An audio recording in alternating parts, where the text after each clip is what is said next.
Hi, welcome to Takras Reviews.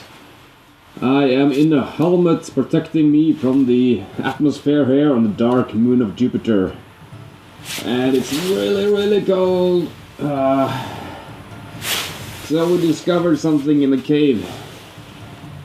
And I don't know, it was something strange here on the dark moon.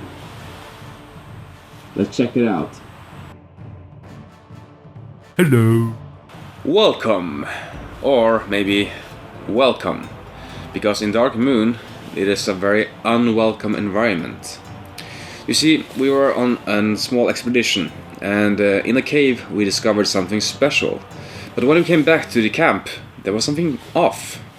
I think Enver or Michihiro or Daniel, there's something strange about them. I don't trust them anymore. They just seem a bit different from before. Or I am different, because you see, I could be not me. So I am a clone of this body here, and the only thing I want is to destroy everybody else and destroy the camp and just ruin everything. And maybe I'm just human after all. I know, of course, who I am, but I don't trust anyone else. Unless, of course, I'm not human. So, how does this game work? How do we separate the humans from the non-humans or infected? Let's find out. The game is about finding out who the infected players are and surviving to the bitter end. And here is the end in this case, it's escape. So you want to escape the facility. But before that we have to encounter more events and succeed them. But before that even, we have to do a lot of tasks. Like fixing the shield generator, or fixing the outpost, or do something else, as it says on this card here. And this card has a value you need to add up to succeed it. So, on any given turn, you have dice, and you can say, okay, I'm in for this task. And I will roll these dice behind my screen secretly, and then I can announce, oh, I got a +3. Well, that's great, I'll help you. But if I'm infected, I would say, oh, I didn't get any pluses. But since in this game, every time you roll, you have to donate the dice. So, sorry guys, but I only rolled a -2, even though I actually had a +3 behind my screen. But you don't know that. So, that is the kind of deal in this game. You see on this dice here, they are kind of negative. You have 4 negative sides on them, and only 2 positive. And the black dice are a bit stronger on the positive side. And the blue die, the commander die, is even stronger than that, only on the plus side. All of them have the same negative values. So of course, if I donate a negative value dice, there is the odds that you actually rolled only negatives. But of course, if you always donate negative points, it will look suspiciously. This game is about controlling certain requirements, such as the shield control. If the shield fails, you of course die from all the environmental exposure on this moon, of the dark moon.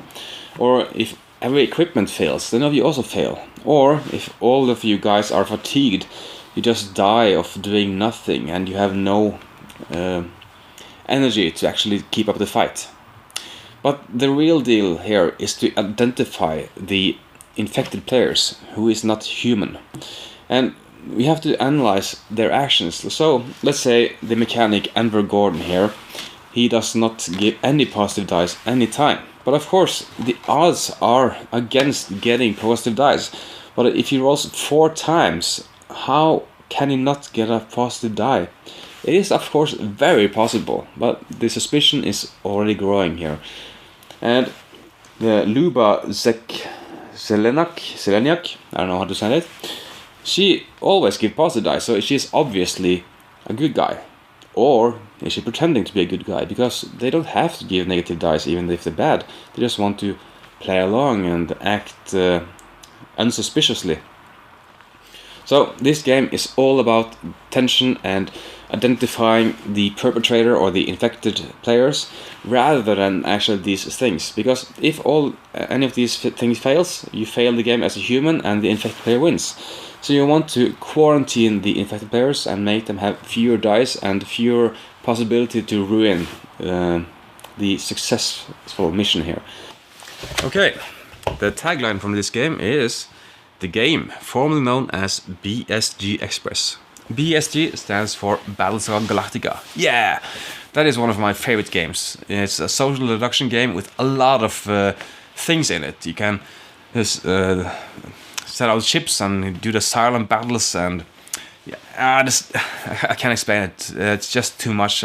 But Battlestar Galactica, the board game, is fantastic. I really do love it. The one problem with it, though, is it takes a long time to play. It may take 3 hours, maybe, if you have all expansions or many players.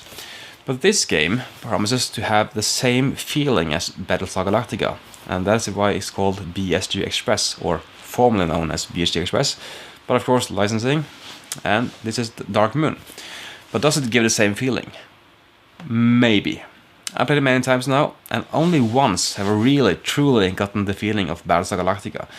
And the other times, we have been lucky, and we've quarantined by random chance one of the infected players, and of course they are very weakened by that status. They can't affect the tasks at any rate at all, actually, because all the pluses will outweigh the negatives on the dice a lot.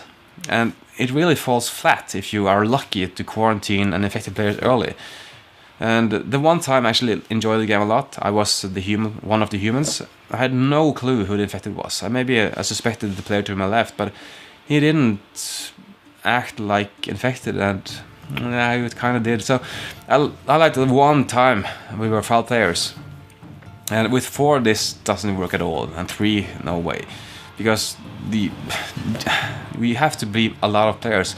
And of course, Battlestar Galactica has the same problem. You need to have more than 4 players in order to this work. So between 5 and I don't know, this game goes to 7 players, this game will work. And you just don't reveal yourself early as infected players. It also says so in the rulebook, because if you do, you are severely weakened, because half the intention of this game, or the tension of the game, is finding out who is with you and who is against you.